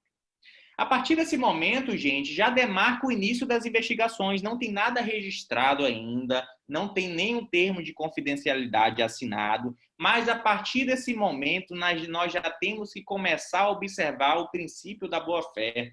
A partir desse momento, a gente já tem que observar o princípio da confiança. O promotor de justiça não vai poder se utilizar dessas iniciais formalizações, propostas, para agir contra a Karina, certo? Ou contra a organização criminosa em si. Então, o que acontece? Esse é um primeiro momento, é o primeiro momento da chegada, é o momento em que as partes estão desconfiadas. Tanto a Priscila quanto o PCU estão desconfiados. Por isso que a lei de colaboração premiada, a lei de organizações criminosas, disse que em todos os atos, nós temos que ter a necessária participação da defesa técnica. Exatamente para a defesa técnica tentar explicar ao investigado de tudo que está acontecendo ali e ele não cometer nenhum ato que o prejudique, beleza? Então, essa informação também é importante aí também para vocês, beleza? Então, tá. A Karina levou, na verdade, a Priscila levou ao PCU, né, a proposta de formalização de acordo. Então, a partir daí, o PCU fala o seguinte, eu vou ter que ficar de boca fechada, certo? Sob pena de violação da confiança. Pode falar. Tem que segurar o celular, sabe? Quando estou vendo live, fica toda hora caindo. Deixa eu cortei o áudio aqui. Bora lá. Mas se for alguma pergunta, gente, se for ligar o áudio para fazer pergunta, eu não vejo problema nenhum, não. Liga, faz a pergunta, desliga ou faz pelo chat. Beleza? Vamos lá, continuando. Deixa eu só voltar aqui. Reunião. Todos. Beleza. Vamos lá. Então, esse momento inicial vocês já entenderam, né? Não existe formalidade nenhuma, mas já começam as tratativas. E a partir daqui já se levanta um marco de confidencialidade. A partir daqui, o promotor de justiça ou delegado de polícia tem que ficar de bico calado. Pronto, está resolvido o artigo 3º-B. Beleza? Vamos lá, então, para o artigo. Depois eu vou trabalhar com a questão do levantamento do sigilo, tá? Tranquilo. Aí pode acontecer o seguinte. Pode acontecer da Priscila chegar com uma proposta de colaboração para o Perseu e o Perseu falar, não quero a sua colaboração, Priscila, por um simples motivo. Eu tenho todas as provas, eu já tenho interceptação telefônica, eu já tenho mensagens, eu já tenho captação ambiental, eu já tenho outras oitivas que já me traz o desmantelamento da organização criminosa da Carina. Então, o que o Perseu vai fazer conforme o parágrafo 1º? Ele vai indeferir sumariamente a proposta feita pela Priscila. Estão compreendendo, gente? Quem vai fazer esse indeferimento não é o juiz, vai ser o promotor de justiça ou o delegado. Aqui a gente não está tratando ainda no momento da homologação. Gente, o tema é complexo, né? Vocês perceberam já que a aula hoje está mais pesada, né? Mas eu acredito que a gente vai vencer, beleza? A gente vai vencer. Como eu disse, não é palestra, é curso e a gente vai bater artigo por artigo. E o que acontece? O Perseu dá a canetada. Dá a canetada e fala o seguinte, olha, eu não quero aceitar a sua proposta de colaboração. Aí vai cientificar o interessado e a história encerra aí. O MP tem direito de fazer ou não colaboração com aquela pessoa. Tá bom? Vamos lá. Parágrafo. Professor. Oi. Desculpa. Esse indeferimento sumário, ele tem que ser justificado, fundamentado, ou ele pode dizer simplesmente não quero e pronto, acabou-se? Não, sempre a gente tem que agir com o princípio da livre motivação justificada, que está lá no artigo 93 da Constituição do Poder Judiciário, que é aplicado excessivamente para o Ministério Público. Então, cabe recurso ao chefe de polícia? Eu acredito, eu não sei em relação ao chefe de polícia, mas em relação ao Ministério Público, a depender do regimento interno, poderá ser discutido no Conselho Superior, sim, esse indeferimento. Então, por analogia, deve caber futuramente ao chefe de polícia. Exatamente, tá bom? Beleza. E André? Oi? E se ele quiser voltar atrás depois? Ele indeferiu, mas depois ele viu que era preciso. Ele pode? Pode. Chama de novo a parte e continua. Ah, tá. A gente pode dizer que é um ato discricionário? O ato de colaboração premiada é um ato discricionário do Ministério Público, mas não quer dizer que não precisa ser motivado, tá bom? Certo. Vamos lá. Analogia do 28A seria do ANPP, né? Quando fala que você pode levar para a discussão por o Conselho Superior. Sim, analogia. Concordo contigo, Luciano. Sobre a negativa de não fazer o acordo, cabe algum recurso, alguma coisa que possa ser feito? Pois é. Sobre a negativa de não fazer o acordo, a negativa do promotor, do Perseu, né? Sim, a negativa do promotor. Não vai caber recurso judicial. Não cabe. Aqui ainda é dentro do MP a história. O recurso judicial caberia da não homologação pelo juiz. Eu não quero que vocês confundam, gente, proposta, essa parte inicial, entre tão somente o delegado MP e os investigados e o colaborador, com a ida da colaboração já assinada para o juiz homologar, que aí muda completamente a história, beleza? André, a gente pode analisar da forma que o promotor ou o delegado vão ver a questão do interesse público, né? Então, não é uma coisa que é obrigado pelo promotor, tendo em vista alguns parâmetros. É discricionalidade, realmente. Ele vai analisar o caso e ver se há um interesse ou não, não é isso? O Renato Brasileiro fala isso, da discricionariedade. Perfeito. Tá bom? Vamos lá. Caso não haja indeferimento sumário, ou seja, o promotor de justiça, né, o Perseu, ele concordou. Aí as partes já vão começar a formalizar a coisa. Vocês viram lá no parágrafo anterior que a partir do momento que a Priscila já chega na promotoria, você já tem que ficar de bico fechado, não é isso? Mas agora você vai ter que assinar um documento de confidencialidade. Porque você não indeferiu sumariamente, você concordou com aquela proposta e a partir daí você assina um documento de confidencialidade. Beleza? E esse documento de confidencialidade ele tem mais força, porque inclusive se você vazar, você pode estar cometendo um crime. Existe diferença para fins de utilização da prova se o colaborador desiste da colaboração ou se desiste da colaboração depois de iniciadas as tratativas. Não, nesse primeiro momento das tratativas, não. A diferença de prova é em relação ao colaborador após a homologação, certo? Antes da homologação, se ele desiste das tratativas, inclusive ele pode ser chamado como uma testemunha. Inclusive, ele vai ter que jurar, falar a verdade, né? Após a homologação, ele vai ser ouvido como um colaborador, certo? Então, assim, que pese a lei falar que ele tem que falar a verdade também, a doutrina entende que ele não vai estar cometendo crime de falso testemunho, porque o crime de falso testemunho é voltado para testemunhas. Ele não está sendo testemunha, está sendo um colaborador. Entendeu, Alberto? Vamos lá. Continuando, vamos na lógica, que aí vai dar tudo certo para vocês. Eu sei que essa parte é confusa mesmo. Eu acho que só vai sobrar uns 30 sobreviventes, mas bora lá.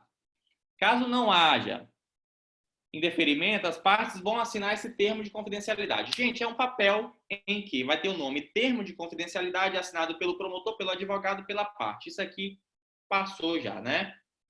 A partir do momento em que se assina esse termo de confidencialidade, haverá o quê? Um impedimento de indeferimento da continuação das tratativas da colaboração premiada. A partir daí, a partir do momento que o PCU assina esse termo de confidencialidade, ou o delegado de polícia, ele vai ter que levar a discussão da colaboração premiada para frente. Compreenderam? Então, esse é o efeito prático da assinatura do termo de confidencialidade. Vamos avançar. Página 32, um texto da aula. 2023 a gente termina. Parágrafo 3º, certo? Parágrafo 3º. O recebimento da proposta de colaboração para análise ou termo de confidencialidade não implica por si só a suspensão da investigação. Funciona mais ou menos assim. O PCU já está de olho na Karina e na organização criminosa dela, certo? Ele já tem, inclusive, uma investigação em curso, formalizada ou não, não importa. E aí vem a Priscila e vem com toda essa bomba, pedindo a colaboração. E o promotor aceita esse início das tratativas com a Priscila. O que acontece? Isso aí vai impedir o promotor de justiça de continuar investigando? Não, jamais, porque pode acontecer da Priscila lá na frente, dar para trás e falar que não quer fazer mais nada e o promotor perder tempo de investigação e, inclusive, perder provas que ele poderia ter naquele momento. Compreenderam? Ou seja, a assinatura desse termo de colaboração, desse termo de confidencialidade, não impede a continuação das investigações. Porque o promotor de justiça, ele pode perder muitas provas ali. Pode ser até uma estratégia da Priscila de tentar enrolar o promotor por 6 meses, ele deixar para lá essa história e a organização criminosa se dissolver e está tudo resolvido o problema. E se ele descobrir tudo com a investigação, pode desistir da colaboração? Pode sim, pode sim. Agora, agora essa desistência tem que ser antes da ajuda da Priscila, porque se a Priscila, de alguma forma, o ajudou para ele descobrir tudo isso aí, ele vai ter que aceitar a colaboração. Entendeu, Karen? Beleza. Vamos lá. Antes de assinar o termo. Exatamente. Agora, não impede as investigações. Mas digamos que o promotor já tenha um pedido de uma cautelar, uma interceptação telefônica, ou até uma prisão preventiva contra a Karina, ou sei lá, qualquer tipo de medida assecuratória. O promotor poderá segurar essa cautelar neste momento para fins de permitir que a colaboração premiada ande e a partir daí ele faça um pedido mais forte, mais efetivo lá na frente. Isso aí ele pode. Certo? Isso aí ele pode. Então, ele não suspende a investigação, mas ele pode decidir em suspender pedidos cautelares que ele já tinha em mente contra alguns líderes daquela organização. Pode, MP manda. Mais ou menos, mais ou menos. É exatamente essa a ideia. Então, vocês, agora, lendo o parágrafo 3º, eu vou dar fazer um pedido para vocês. Leiam o parágrafo 3º com todos esses exemplos que eu dei para vocês e me digam se entenderam ou não, porque realmente é um artigo importante. Podem ler em voz baixa mesmo vocês aí, só me colocam sim ou não aqui no chat.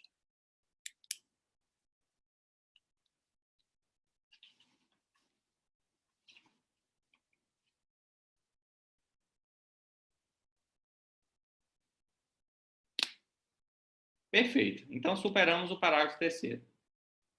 Gente, esse assunto não é muito interessante? Falem sim, por favor.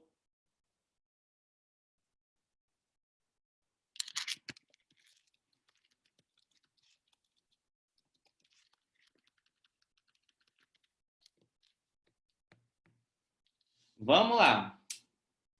Parágrafo 4º, né? Para ficar dinâmico, vamos lá. Alberto, tá por aí, meu amigo?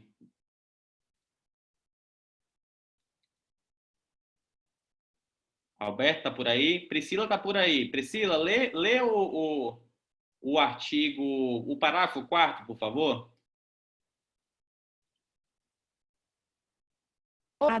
Poderá ser precedido de instrução, quando houver necessidade de identificação ou complementação de seu objeto, dos fatos narrados, sua definição jurídica, relevância, utilidade e interesse público. Qual é a pegadinha aqui, gente? Essa instrução dá a entender que seria uma instrução judicial, né? Não. Essa instrução é dentro do procedimento, dentro do próprio Ministério Público da Delegacia de Polícia. Então, no parágrafo 4º, a única atenção que eu quero que vocês tenham é que essa instrução para complemento de informações é dentro da própria instituição que está fazendo a colaboração. Beleza? Viviane, eu não te dei folga não, vou te pegar daqui a pouco, numa parte mais difícil, tá bom? Minha prima vai ter que acertar. Vamos lá. Entenderam, né, gente? Então, isso aqui, eu só quero que vocês tenham cuidado que essa instrução não é no Poder Judiciário. Essa instrução é dentro da própria instituição. Vamos lá. Meramente formal, parágrafo 5º, os termos de recebimento da proposta de confidencialidade serão elaborados pelo celebrante, ou seja, né, pelo Ministério Público e pelo delegado de polícia, assinados por ele. Vai ser assinado pelo colaborador ou pelo advogado, defensor público, com poderes específicos, certo? O que é que pode acontecer aqui? Poderá o defensor, com poderes específicos, assinar sem o colaborador?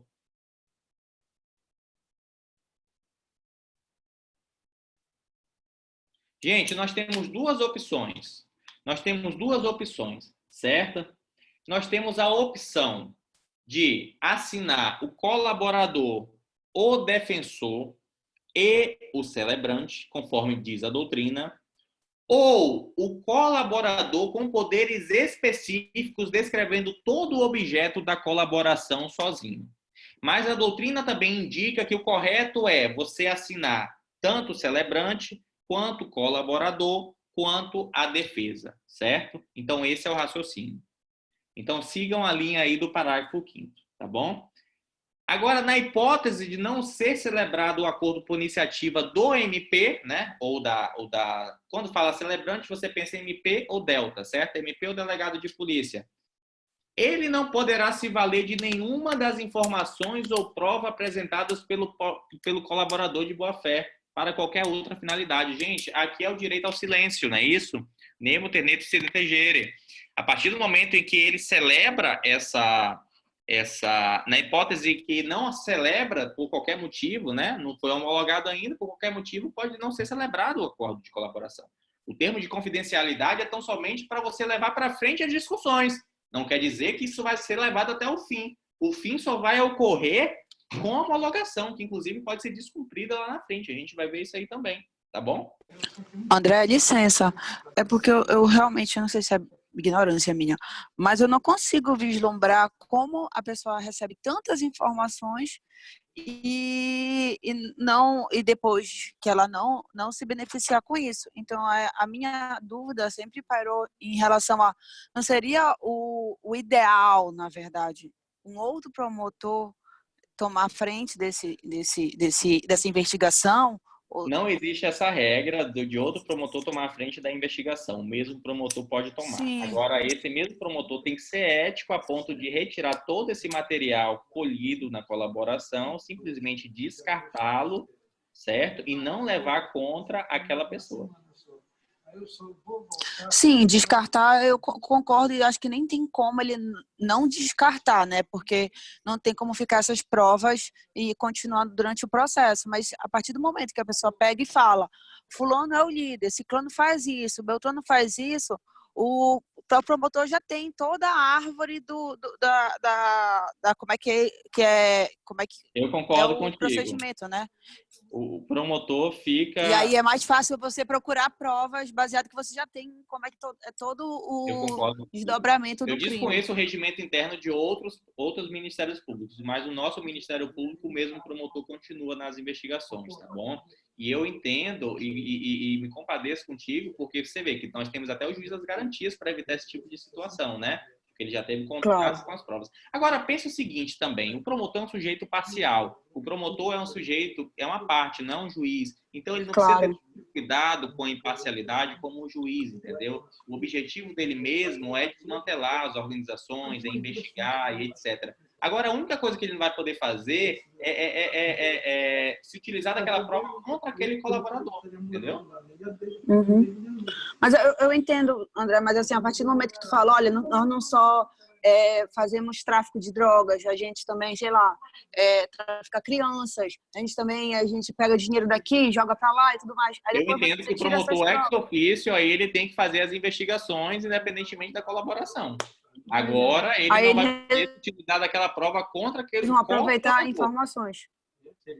Naturalmente acaba aproveitando informações. Sim, aí ele... Obrigada. Tá bom. André, essa era a minha dúvida anterior. Se o celebrante der causa não homologação, ele não pode usar para nada o que foi produzido. Se foi o colaborador que der causa, o celebrante só não pode usar as provas contra o colaborador. Se for o colaborador que der causa, o celebrante não pode usar as provas contra o colaborador. Já vi essa diferença em questão, eu acho. Na verdade, Alberto, lá na frente a gente vai ver um artigo parecido com isso aí. Mas, assim, o que acontece? O Renato Brasileiro fala que o marco para a gente analisar é sempre a homologação, certo? A partir do momento em que existe a homologação, se houver a rescisão por culpa do colaborador, você vai poder se utilizar daquelas provas. Mas, a partir do momento em que não houve a homologação, o colaborador tem o direito de não assinar o documento. Então, na verdade, ele não está tendo culpa ou dolo nenhum nesse momento ainda. E a partir desse momento, o promotor de justiça não vai poder usar essas provas contra ele. Engatando no que a Tássia está falando, é a lógica de que o promotor delegado já tem informação, mesmo sem prova. Já poderia seguir a partir da informação, então só teria se aproveitado da informação. Só um comentário, perfeito. Ele vai se aproveitar da informação e vai acabar pegando outros tipos de provas, né, gente? Isso acaba sendo inevitável. Acaba sendo inevitável. Concordo com vocês. Tá? Mas vamos lá. Gente, aqui é uma aula voltada mais para concurso, senão seria uma palestra, tá bom? Vamos seguir. Seguindo. Não pode valer nenhuma informações, nós já passamos isso aqui. A proposta de colaboração premiada deve estar instruída com a procuração do interessado com poderes específicos para iniciar o procedimento de colaboração em suas tratativas ou firmada pessoalmente pela parte que pretende a colaboração em seu advogado. Aqui foi o que eu disse. A proposta de colaboração premiada pode ser assinada tão somente com o procurador com poderes específicos. Mas se o procurador não tiver poderes específicos, vai ter que ser assinado entre o procurador com poderes específicos e o advogado, certo? Assinado entre os dois. Beleza? É bastante simples aí. E mais um parágrafo que obriga a presença da defesa, gente. A presença da defesa deverá estar sempre, sempre, sempre, sempre. Nenhuma tratativa sobre colaboração premiada deve ser realizada sem a presença de advogado constituído ou defensor público, tá bom? Nenhuma tratativa. Sempre vai ter que ter o advogado constituído ou defensor público, certo? Nós temos uma outra regra bastante importante, que é a do parágrafo 3º. Vocês podem escrever aí para vocês. É a regra da não omissão. Bora lá, Viviane, sua vez.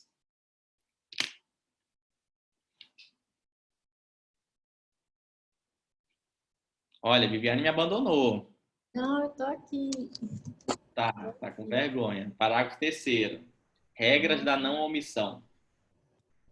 Calma aí que eu tô perdida aqui. Peraí.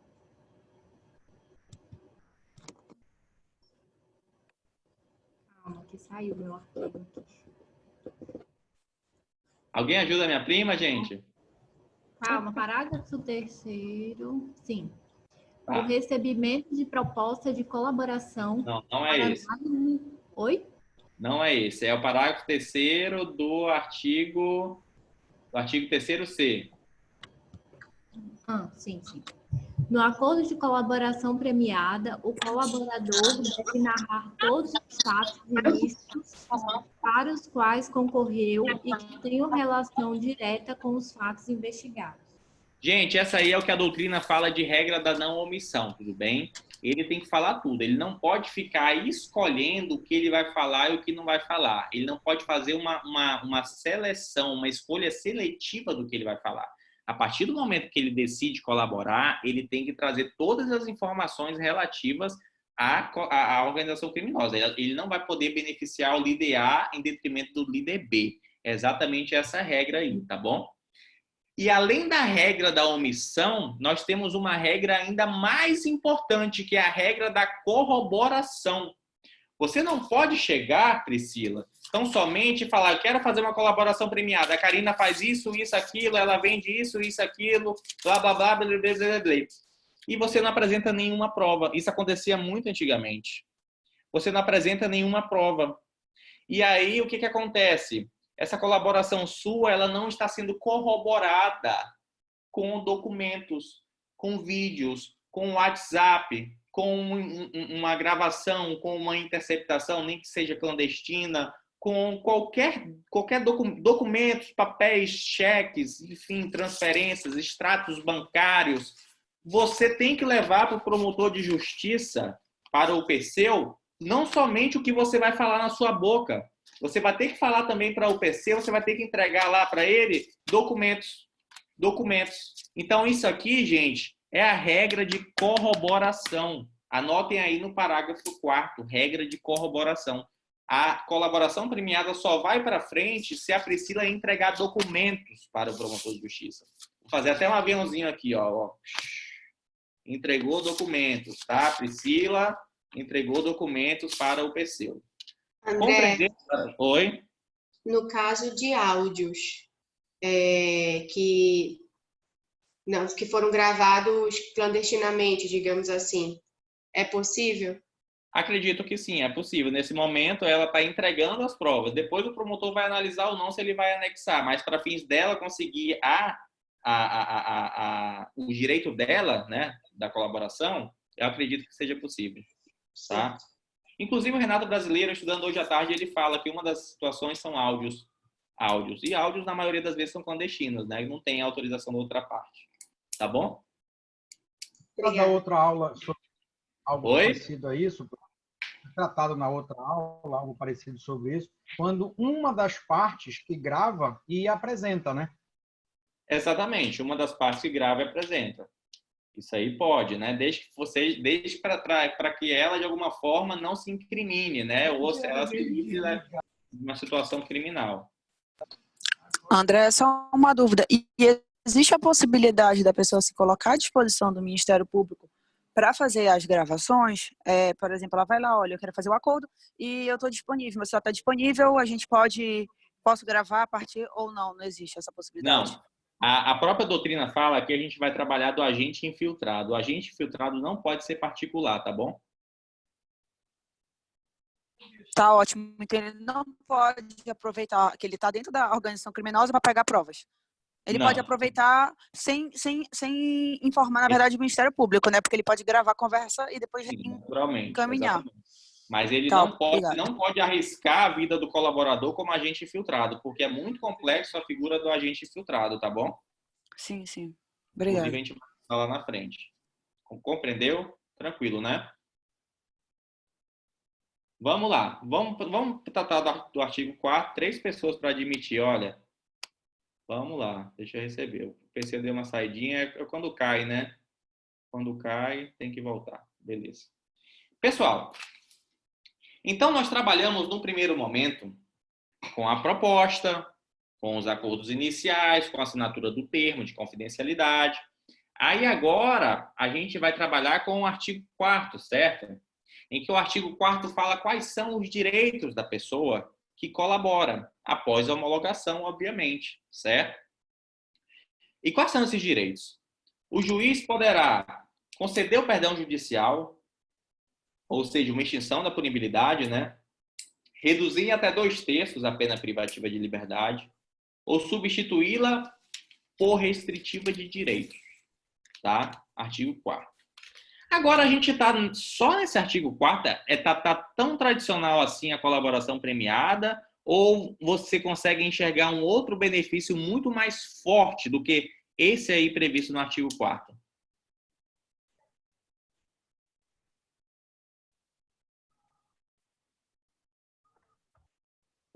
Não fazer a denúncia, acordo de imunidade, perfeito, perfeito. É o famoso acordo de imunidade. Gente, a gente está se aproximando ao direito americano. O promotor de justiça pode fazer um acordo de imunidade, falar assim, olha, não vou ofertar denúncia contra esses crimes aqui, desde que esses crimes não tenham sido investigados pelo promotor de justiça, e o juiz, a partir daí, vai homologar ou não, certo? Entenderam o raciocínio? Exatamente. Vamos lá. Lá na frente a gente vai ver isso aí. E aí, o colaborador, naturalmente, ele tem que entregar algo ao Estado, né? Algo que facilite o desmantelamento da organização criminosa. E essa entrega de algo ao Estado está no inciso 1, no inciso 2, no inciso 3, no inciso 4, salvo engano, no inciso 5. O primeiro fala o seguinte, ele vai ter que identificar os demais coautores e partícipes da organização criminosa. Ele vai ter que identificar a Karina, vai ter que identificar o Rafael, vai ter que identificar a Tássia, vai ter que identificar o Vitor. Certo? Mas, caso ele não consiga identificar todos, ele mesmo assim não vai ter direito à colaboração?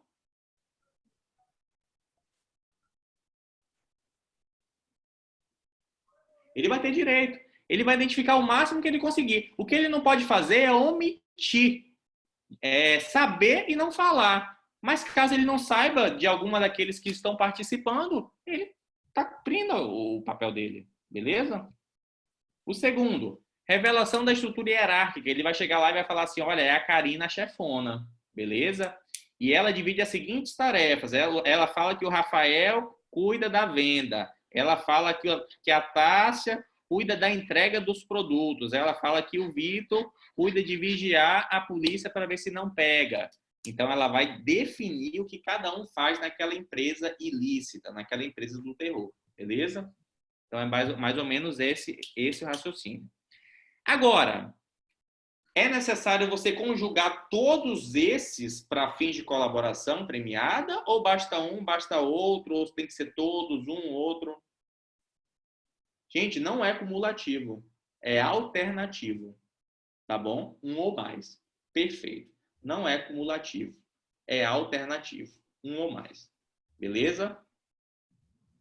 Poderá também ele buscar a prevenção de novas infrações penais, não é isso? Ele fala assim, olha, a Karina decidiu matar a Juliana, porque a Juliana também está querendo entregar.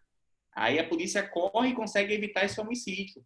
Então, ele cumpriu o papel dele como colaborador, certo? Ele cumpriu o papel dele como colaborador. Esse aí é o inciso 3, tá bom? Ou recuperação total ou parcial do produto ou proveito do crime. Produto, né, gente, é o direto. O proveito é o indireto do crime, certo? Praticado pela organização criminosa.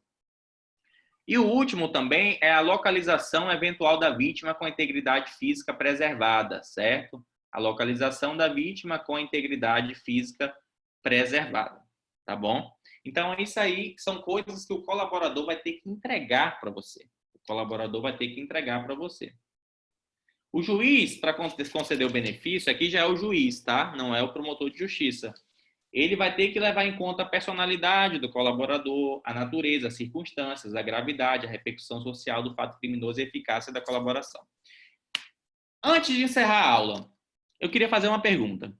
A colaboração tem que ser feita antes da denúncia? Pode ser feita durante a instrução ou pode ser feita até mesmo depois do trânsito em julgado?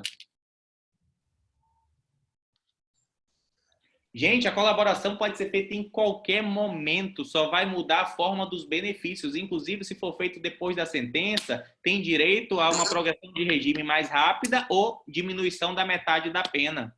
Exatamente. Pode ser até a sentença que reduz a metade da pena. Pode ser após a sentença, né? Que reduz a metade da pena. entendeu? Alguns falam que pode ser, inclusive, após uma decisão irrecorrível. A colaboração premiada pode ser em qualquer momento. E pode ser... E outra dica fantástica para vocês. Digamos que não houve todo esse aparato organizado e preliminar de colaboração premiada desde o início lá no Ministério Público. Mas dentro da sala de audiência, o juiz percebe que houve de fato e de direito uma colaboração premiada, porque ele conseguiu de alguma forma desmantelar um líder de uma organização criminosa. O juiz poderá aplicar um perdão judicial, diminuir 2/3 da pena e etc? Pode também, tá bom? Então, esse é o raciocínio aí que eu queria trazer para vocês. Esse da autoridade a gente já trabalhou.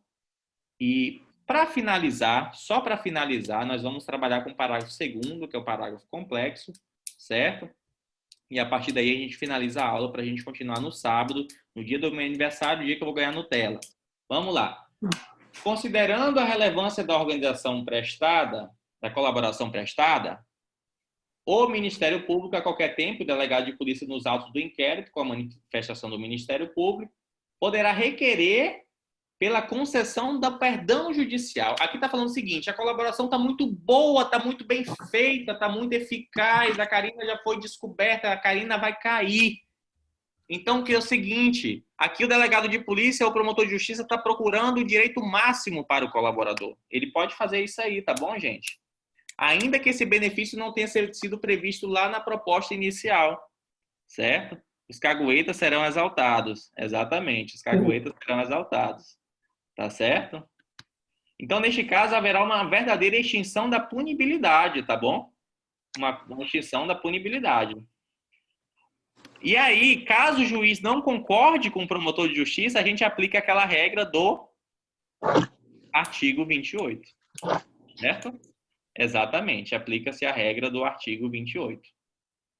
Aplica-se a regra do artigo 28. Gente, como eu disse, a nossa aula vai ser qualitativa. Chegamos na página 43, metade do caminho. Já cansei, imagino que vocês estão cansados de me ouvir também. Imagino que vocês tentaram aprender de alguma forma aí esses dispositivos, né? Eu acho que deu para dar uma esclarecida. Vamos marcar aqui, então, para os sobreviventes, nada obrigatório, já tem a apostila. Tem que seja uma pessoa, gente, eu vou dar aula. Vai ser no sábado, vai ser no que horas? 4 horas, que é o horário que a gente já dorme, já acorda, já está descansado. Tá bom? 4 horas ou querem 11 horas? Vamos lá. Se 3 pessoas falarem 11 horas, vai ser 11 horas. Se 3 pessoas falarem 16, vai ser 16. A hora que o senhor decidir, por nós está decidido. 16. A maioria venceu. 16. 16 horas, pessoal. 16 horas é a continuação do nosso curso, tá bom? Espero que vocês tenham gostado, tá certo? E leiam a apostila toda para fins de fixação. Perceba que o assunto não é tão difícil como parece, né? Quando a gente vai trazendo assuntos práticos, a gente consegue entender de uma forma mais efetiva, mais objetiva. Então, eu sempre indico isso a vocês, de vocês buscarem trazer isso para a prática, trazer isso para nomes, porque fica muito mais fácil, tá bom? Então, um abraço grande para vocês. Obrigado aí pela presença de todos, certo? Obrigado mesmo aí. André, muito obrigada. A aula foi excelente. 61 pessoas, começamos com 70, fechamos 61, maravilha. Obrigado mesmo, gente. Valeu mesmo. E assim, eu vou ser sincero aqui agora. Eu sou apaixonado pelo que eu faço em relação a aulas, tá? Gratuitamente, pagando, para mim tanto faz. E para mim o importante é, de alguma forma, a gente estar trazendo conhecimento. E eu coloquei na cabeça que meu papel social nesse momento da crise seria trazer um pouco de paz para vocês, principalmente nesse momento que a gente está dialogando. Então, essa é o meu recado aí que eu dou para vocês, é meu papel social. Talvez eu tenha que me ausentar um pouco por conta dos fins das férias, né? Mas à noite nada impede da gente fazer umas lives aí, caso a internet permita, tá bom? Um abraço, vou encerrar aqui a gravação e tudo de bom. Isso é show. Valeu. Isso é show. Tchau. Beijo.